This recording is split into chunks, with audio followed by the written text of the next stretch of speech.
Ադրբեջանը հորինում ու զրոյից գրում է սեփական պատմությունը, իսկ զուգահեռ իրականությունում պաշտոնական Երևանը ջնջում եւ վերաշարադրում է հայ ժողովրդի իրական պատմությունը։ Պատմական Հայաստանը եւ իրական Հայաստանը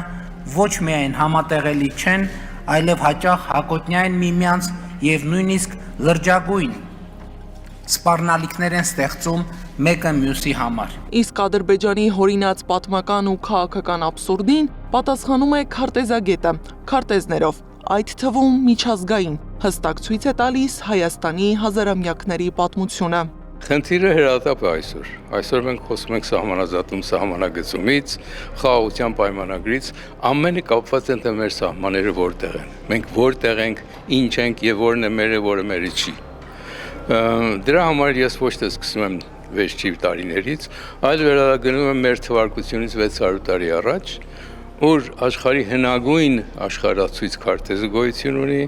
որը 600 տարի մեր թվարկությունից առաջ է պատրաստվել, դա գտնվում է բրիտանական թանգարանում, այդ քարտեզի վրա 3 երկիր կա՝ Ասորեստան, Բաբելոն եւ Հայաստան։ Այդ երկուսը գոյություն չունեն, Հայաստանը կա այսօր։